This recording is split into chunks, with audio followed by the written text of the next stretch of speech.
as this is our bonus Halloween episode, of course it's going to be slightly different. Not only am I going to tell you a story entitled Christian's Coven, which was suggested by Moira Hamilton, one of our listeners, and written by my husband Peter, but you're also going to hear some real-life ghost stories from some of our fantastic listeners, Amy, Tara and Gordon, as well as hear a couple of stories from Yvonne and David from the Scottish Ghost Company. And a wee warning, you might not want to listen in the dark. So I grew up in a place called Torry in Aberdeen. It was an old fishing village before it became sort of royal borough and part of the city, and it used to just be connected to the rest of Aberdeen by ferry. And it's a type of place where everyone's aware of the stories. You know, there was a big ferry disaster there where 32 people lost their lives, and there's the famous unsolved murder of Betty Haddon, and whenever you'd be playing on the beach next to the lighthouse, you know, you'd know that's where Betty Haddon's arm had washed up, and you sort of at a young age, you're so aware of the stories. And my particular street was, at the top of the street there was St Fichic's Church, which is a ruined church, which there was a famous ghost hunting incident in the 1980s where 2 ghost hunters sleeping overnight in the ruined church had seen a man pass, and then as the man had passed back, there was only half of him, and they hurt themselves running away. So it was the type of place, you know, that you were aware of that. The tenement I grew up in was just behind Craiginches, which is a notorious prison. And even in our building, we had known that in what would become my sister's bedroom before we lived there, the lady who'd lived in the flat before us had passed away in that room. We didn't know. There's lots of little stories that people would say about what had happened. We never met her, we never knew her. So that's where I was born, lived there till I was 19. And the only way I can describe it, you know, aside from Torry being this kind of place where everybody knew all these stories, it was the type of feeling that I used to have there that I've never had anywhere else I've lived, which is of not sort of being alone, like that feeling of, oh, is there someone else in here? Whereas wherever I've lived since, if no one's been home, I've known no one's been home. You come in, you feel the place is empty, but there was always a sense, I suppose, in that flat, a kind of unsettling feeling that maybe there was somebody else there. And the one incident that sticks out to me is that my younger sister, she's 3 years younger than me, she started to go through a phase of sleepwalking. And that in itself could be quite scary, I guess, when you're young, because this person is doing things and saying things, but they're not aware of them. And it used to be quite unsettling, you know, for me. But this one particular night, her room, as I say, was the room where the lady had unfortunately passed away. And this one particular night, my sister had come through. I had a single bed and just one pillow, and my sister had come through, and at first I thought she just was, you know, scared or having a nightmare. I didn't realise she was sleepwalking. So I said to her, go back to your room and get your pillow, and then you can top and tail with me. Very quickly after that, with the way she was walking, I realised it was like she understood my instructions, but I realised she was asleep. She was in her dream. So she started to walk away, and she turned back and she reached out to me. So I took her hand and I went with her. And we walked through. Her room was next to mine. But I just remember coming out of my room into the hallway, and suddenly everything felt freezing cold. And as we stood at the doorway to her room, you know, our windows would have faced the same street. We would have had the same amount of light, but there was something especially dark about her room. And I remember that, and I remember feeling scared. And all of a sudden she gasped, and she would not step forward any further. She would not go into her room. It was this loud... It was fear. She wouldn't go. So I started to step forward to say, it's okay, I'll go and get it for you, I'll go and get your pillow. And as I'm walking into the room, Hannah becomes hysterical. She's screaming. She, no, didn't want me to go into the room. She got so loud that she'd woken my dad up. And the whole time, all I could think about was how cold the room was. The room was freezing cold. Even when I picked her pillow up, it was like it had been in the fridge. It was so cold. And I came back out of the room. I never saw anything. I never felt anything other than that, just that freezing cold. And all of a sudden, my dad, when he woke up and he sort of opened his bedroom door and came out to see what was going on, it was like everything went back to normal. And when my sister woke up, she never remembered. She didn't remember a particular dream or particular nightmare. So it's me that was stuck with that memory. So we will never know, I suppose, what she saw. I didn't see it, but I felt it. It was like something where she was sleepwalking. that she could see something that I perhaps couldn't, but I was aware was there. Nothing ever happened. After that, there were a few strange incidences that I would think, how did that... My TV in my bedroom used to come on an awful lot, and just again, sometimes that you came home and you just had this feeling people were there and then no one was there. There were incidents like that. It was almost like if there was something there, it visited my sister that night and never again. Occasionally maybe made its presence known. But all I know is since leaving, I've never experienced that feeling again. If nobody is in my home currently, I know nobody is in. I've never felt the sense of not being alone. So I guess make of that what you will. After hearing this story, I asked Tara if the lady who had lived in the flat before Tara and her family had been murdered or died violently in the flat. And Tara said the story was the lady who lived there previously had died accidentally after drinking heavily. Thank you so much, Tara, for telling us this really creepy story. The next spooky story is from David and Yvonne from the Scottish Ghost Company. Hi, it's Yvonne and David from the Scottish Ghost Company, and this is a wee story about one of our scariest moments or evenings at Jedburgh Castle Jail in Jedburgh. So just a bit of background history on Jedburgh Castle Jail. Jedburgh Castle Jail is built on the site of the original Jedburgh Castle, which the Scottish demolished purely because of the constant border wars between Scotland and England, and the people of Jedburgh decided they would rather not have a castle at all than have the English conquer it. So on this particular night we were in Jedburgh, we had about 8 guests, I think, wasn't it? Yeah. All in different cells. We had popped them all into a cell of their own, and David and I stood out in the hall. So to put you in a picture, it was pitch black, as in that horrible deafening black, you couldn't see in front of you. Everyone was all in their cells, and David had asked spirits to come forward and, give a sign that they're with us in one of the cell blocks. Maybe to touch one of them or bang one of the doors or something. And as I say, it was so dark you couldn't even see your hands in front of you, but I was really aware that David was to my right hand side. So suddenly I got this, like a cold breeze just on my face, but I genuinely thought at the time that it was coming, it was just drafty, it was just an old cell block and it was just drafty. And I heard David saying, "Could you stand back a bit, please?" And at this point I thought he was talking to me, so I moved to the left a little bit, thinking maybe I was just too close to him. And again he said, "I've already asked you, can you step back, please?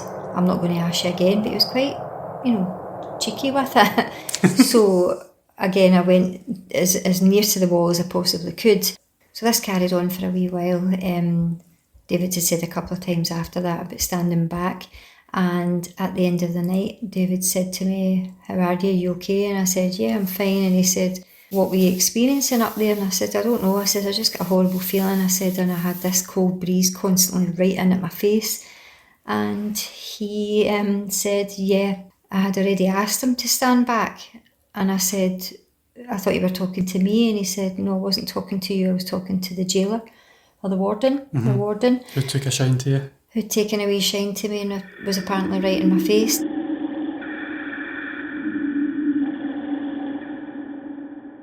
Now that creeped me out, to be quite honest. But I think you said he was just getting just a little bit too close. Mm-hmm. Yeah. So when I had turned round to look at you, I saw the jailer, who was really angry and irate, shouting right in your face. And that was why I kept telling him to stand back, because I thought he was going to do you damage. So later on that evening, I was down in the base room because one of the guests had taken not well. We all carry radios, and all of a sudden David comes through the door with another 2 guests and said he'd been trying to radio me. My radio didn't go off, I didn't hear any messages, and he brought down another 2 guests. So by this time I had 3 guests that were all affected by something in the cell block that we were in. Managed to sit all them down, and they started to feel a bit better once they'd actually come out the cell block. And then one of our crew members took not well, just the same feeling, just not feeling well and just a bit frightened, and had to come down. And there was 4 at the one time down in the base room, which is It's quite unusual. You Very sometimes unusual, yeah. get one guest, but not four altogether. So Jedburgh is definitely a spooky place. Well, that was because that particular cell block is the men's block, which is so notoriously haunted it's closed to the public for daytime tours and things. I had already told everybody to be on their guard because there was a semi-demonic entity in there, and that was the reason why people were being attacked, essentially, and feeling really ill and having to come out and come well out of the building until their energies could be restored back to themselves. That night, after the fourth victim, or the fifth victim, I can't remember exactly how many it was, I closed that cell block off, so we stopped using that for the rest of the night, purely because I personally was scared for people's health. Safety, yeah. Mm-hmm.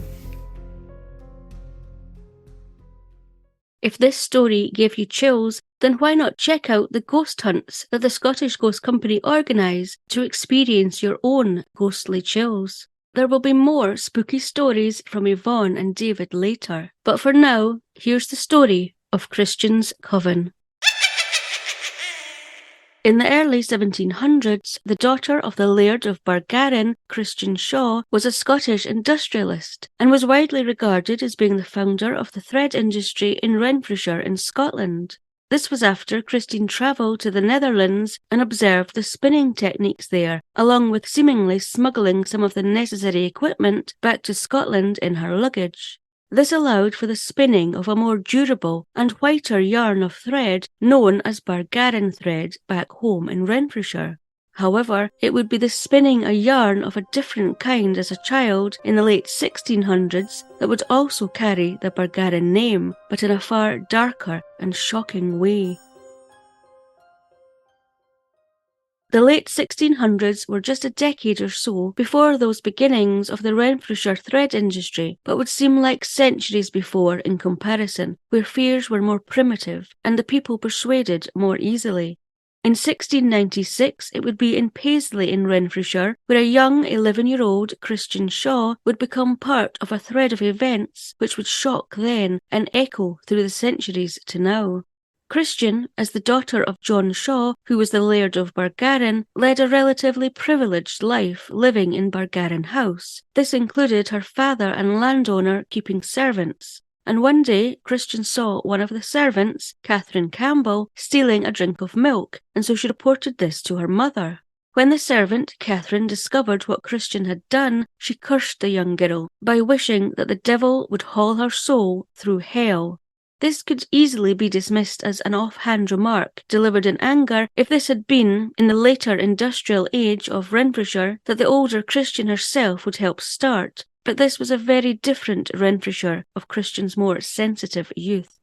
It would be a few days later when Christian Shaw encountered Agnes Naismith, an elderly woman described as being addicted to threatenings, who lived alone and was known for speaking her mind, and she inquired how Christian was feeling, to which Christian replied she was feeling fine.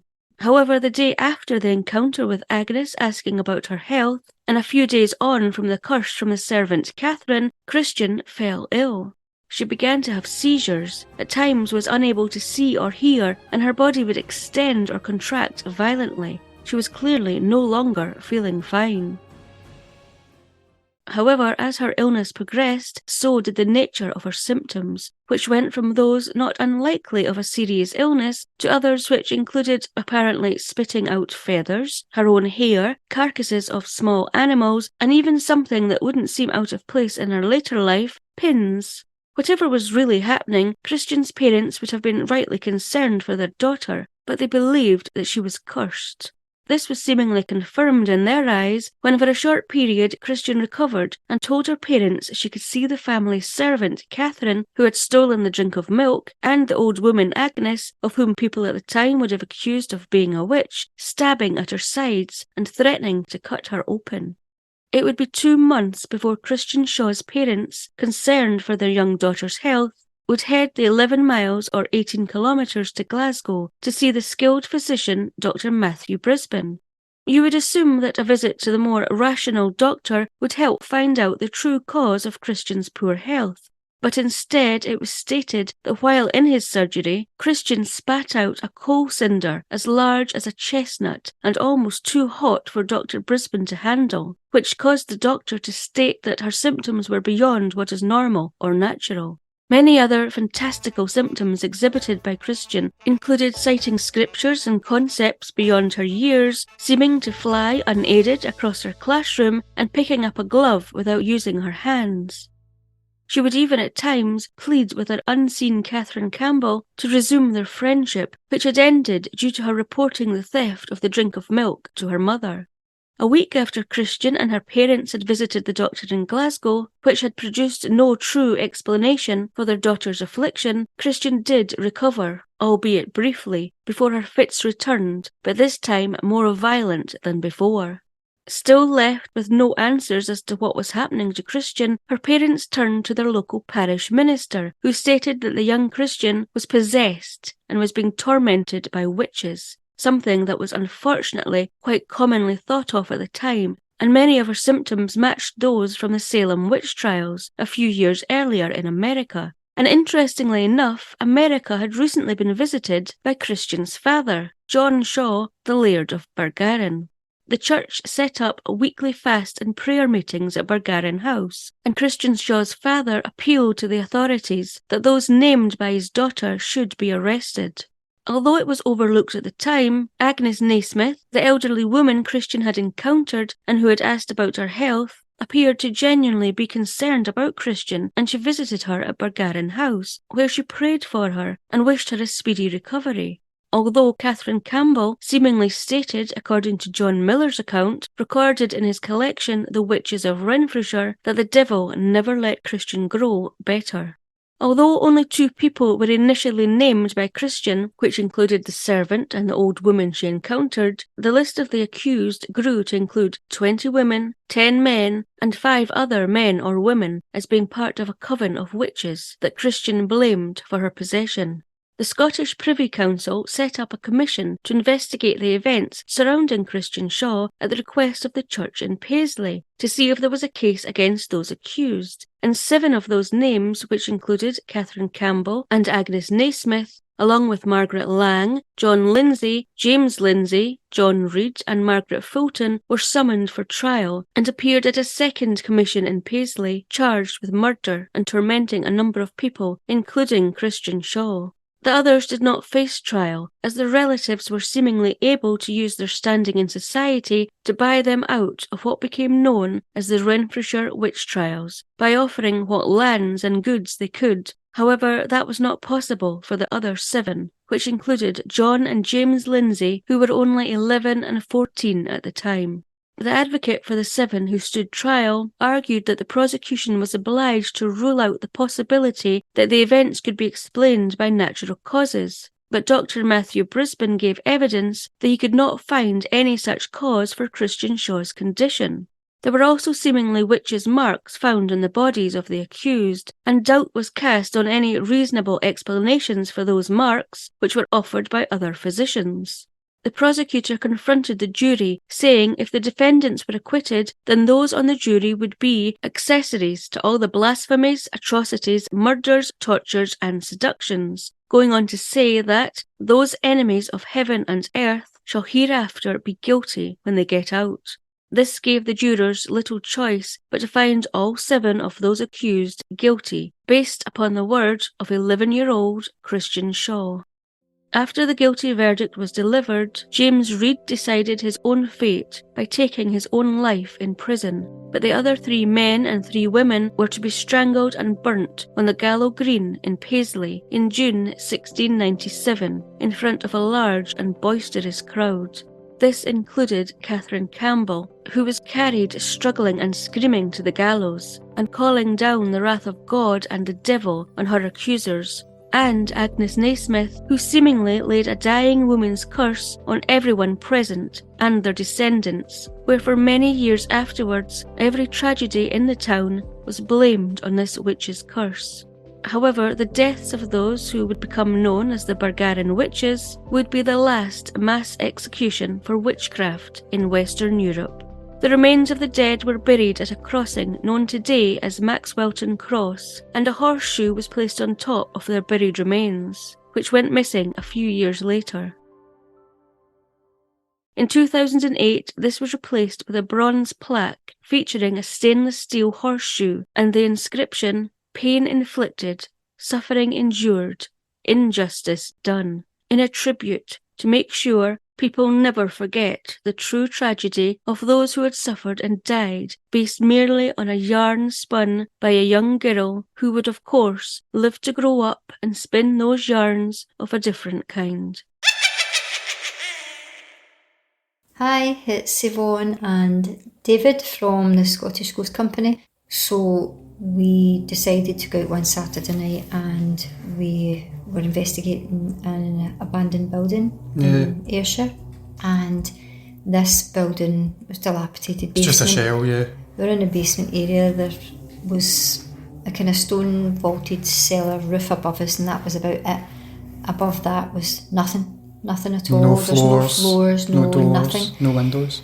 So we were standing calling out to say in the middle of nowhere. It takes you about 10 minutes to walk from the car, and we were standing calling out, and all of a sudden right above my head I heard footsteps walking right above and right across, and you hear me on the audio saying to David, "Did you hear those footsteps?" And it wasn't until we got back to the car, and we usually listen to the stuff on the way home, that clear as anything you can hear footsteps walking across what sounds like a wooden floor above us.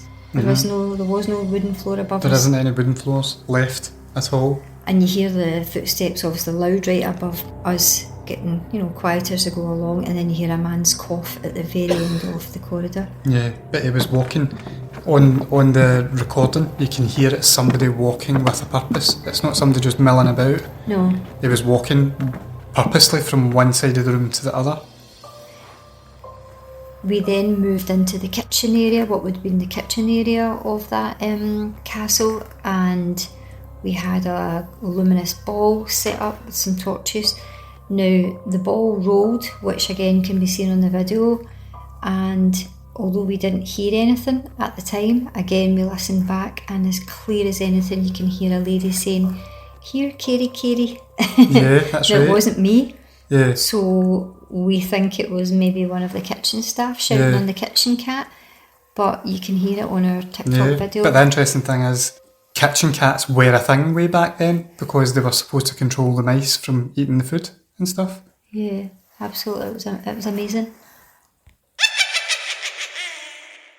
Our next story is from Gordon, who got in touch after listening to our episode about the murder of Tommy Guyon in Aberdeen in 1963. Gordon used to live in the same street where the murder took place, and he feels, although he is slightly sceptical, that he was visited either by Tommy Guyon or his murderer, Henry Burnett, who was later hanged for his crime. Henry killed Tommy in Jackson Terrace in Aberdeen. I used to live in Jackson Terrace, number 1, in Aberdeen with a flatmate. However, he worked offshore, so I lived alone for the majority of the time. One August, I woke in the middle of the night to find a man standing in my bedroom at the door. I assumed or thought it was a burglar or something, so jumped out of bed and ran at him, and as I ran at him, he disappeared into a puff of smoke. It's fair to say I was fairly freaked out and didn't sleep for the rest of the night. The man had scruffy hair, an untidy beard, he was wearing a jumper with horizontal grey and black stripes with dark trousers. Nothing happened for the remainder of the month. However, the following August, again I woke in the middle of the night. I woke to find the same figure standing on the right hand side of my bed looking at me. As I began to move, he pointed over my shoulder, and I looked over to see what he was pointing at, and as I rolled over, my alarm clock went off. He disappeared, and I got up and went to work, although fairly freaked out. Nothing happened for the remainder of the month. However, the following August, again, I woke up at some point in the night to find this person standing at the foot of my bed, staring at me silently, unmoving. Again, I jumped out of bed, assuming it was here for nefarious reasons, and as I approached him, he disappeared into a puff of smoke. Yet again, I was freaked out. I don't think I slept again that night, and it was at this point I decided to speak to my flatmate to see if he had experienced anything. He said he hadn't. However, he must have gone away and done a little bit of research, and he came back and told me about the Tommy Guyan and Henry Barnett murders. I was aware that Henry Barnett was hung in August, and we are of the opinion that Henry comes back every August for whatever nefarious reasons and haunts Jackson Terrace. Again, David and I were away investigating somewhere down near the borders. It was a hotel down at the borders who were having some poltergeist activity. We had went in to investigate it. Now, we were the only ones, apart from the other crew, that were staying at a different part of the hotel on a different floor. So we were the only ones staying in this room down this end of the hotel. David and I were sharing a room, and David was asleep, and the hall light was on in the hotel corridor, and I turned round and could see what I thought was, it looked like 2 feet under it was an old hotel, under the crack of the door. So thinking it was one of the crew having a laugh and had come along, I just kind of watched it for a wee minute and it disappeared, and then it came back again, and then I realised, no, it wasn't any crew, it was just us that was down that end. It was a ghost. And I got up and got my fleece and I flung it in front of the crack in the door, and I don't think I slept a wink, to be quite honest, because all I heard all night was footsteps, noises, creaks, and then when we checked in the morning, no one had come down our end. And anyway, even if they had, we would have heard the fire door opening, but didn't hear any of that. But it was such a long corridor. We were in a completely different wing to everybody else. There was nobody there. So that scared me. That was one of the kind of scariest nights in that hotel.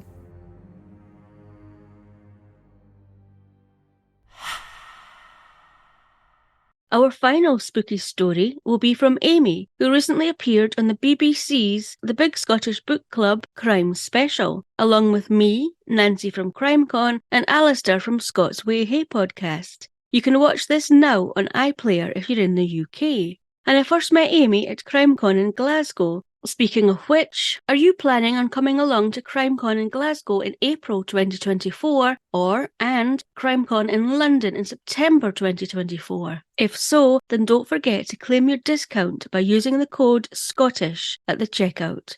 So without further ado, here's Amy's story. I was around 8 or 9, this would have been about 2003 to 2004. I was on holiday with my parents. I think we were either in Cyprus or Portugal.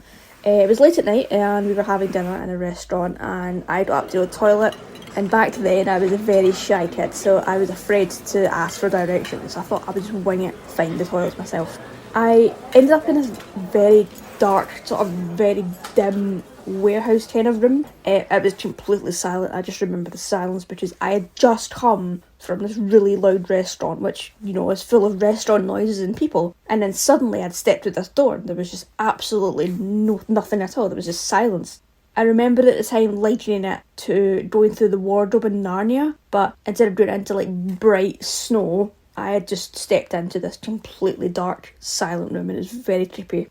There was a staircase in the corner of the room, and it was going up, and there was a door in the landing, which I could kind of make out, but the rest of the staircase was in complete darkness, and I couldn't see where it went.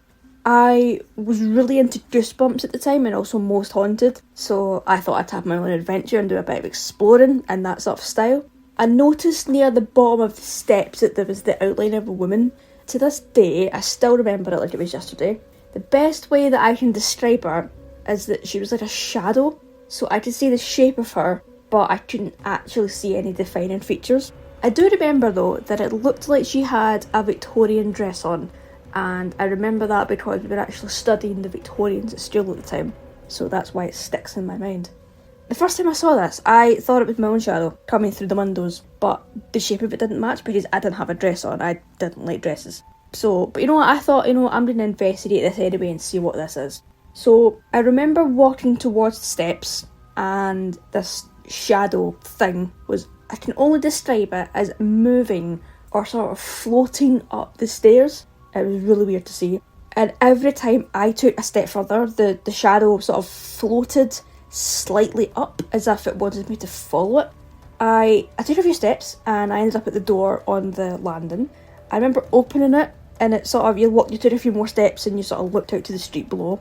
I was terrified of heights, I still am, so I was like, no, not for me. Came back in, closed the door, and I remember looking up, so I could sort of see a little bit of the stairs going up. I couldn't see again because it was kind of dark, but I remember the shadow was continuing to go up these stairs.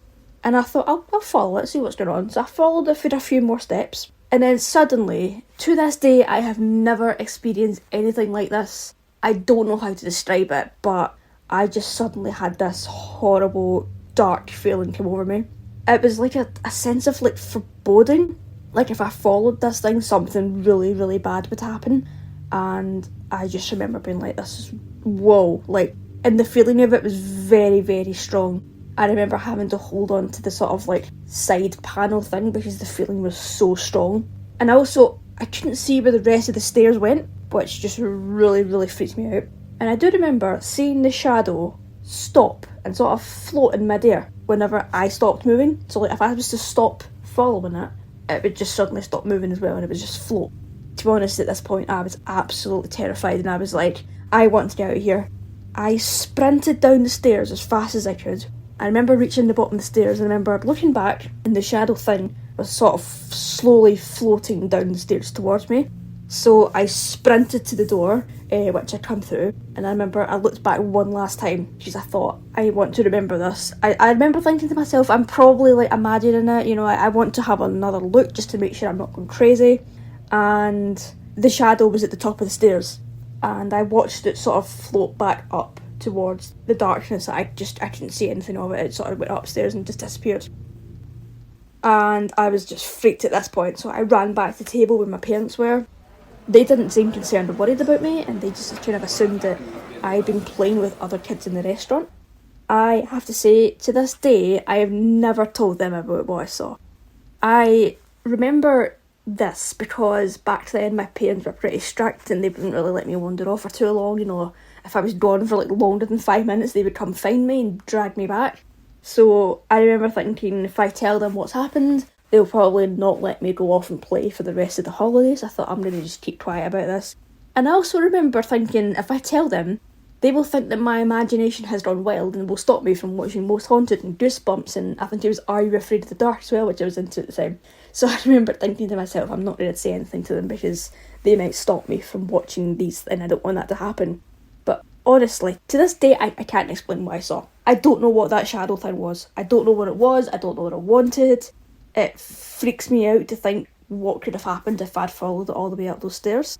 I really don't know what it was. I wish I could explain it.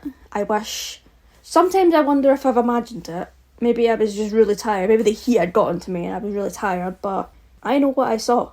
I specifically remember these things and seeing these things and feeling that sense of foreboding. I just remember that feeling of absolute dread coming over me, and I just remember being absolutely terrified. Yeah, it's been 20 years and it still affects me to this day. I don't know what that thing wanted with me, but it wanted something. And that's the end. Thank you so much to Tara, Gordon, Amy, and Yvonne and David from the Scottish Ghost Company. We hope you enjoyed our spooky Halloween stories.